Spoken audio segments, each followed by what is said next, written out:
realize that we have the ability, the capacity to do things. God will leave in you an ability to do things that you are not authorized to do. Adam and Eve both had the ability to choose the wrong thing, but they didn't have the authority to do it. And you can have ability to do stuff that you don't have the authority to do. You have to operate in your authority, only in your authority.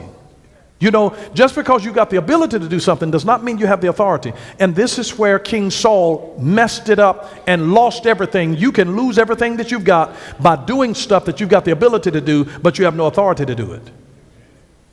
You know, it would be foolish of me because, you know, wouldn't it be something if you all heard that the bishop had a part-time job at a strip joint?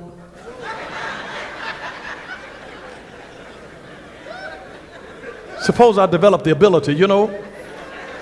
I don't have any authority to do that. See, I'm not authorized by God to do something like that.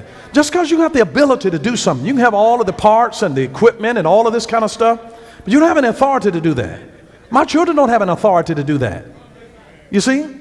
You can have the ability to do something that you have no authority to do. And you will bring the judgment of God on your life when you do that. Now you can make your choice, but you can't choose the consequences. He's already chosen that. He's already chosen that. So this is why we have to always be careful about stuff that we have the ability to do. Mama said don't eat that. And then there's something to try, my mama ain't here. And you got the ability to go in and eat it, but you don't have any authority. You know how your parents will tell you, don't touch my stuff. I better find all of my stuff here when I get back. I just put your hands on it if you want it. Now you got the ability to put your hands on it, but you don't have any authority. You get what I'm talking about?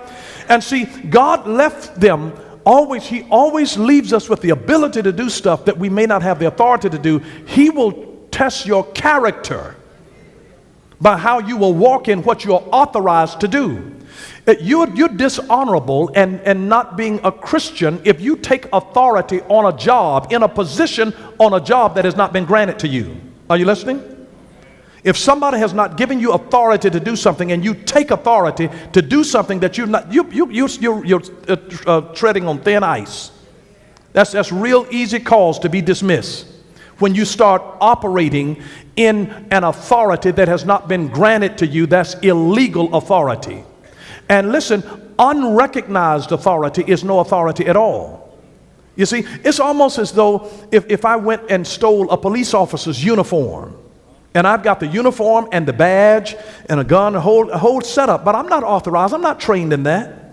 I have no training, I have no authorization to do that. Wouldn't that be crazy if I'm standing out there directing, you know, stop in the name of the law? And some people, if they didn't know any better, they would stop just because of stuff, but I'm not authorized. That's why it's a crime to impersonate an officer.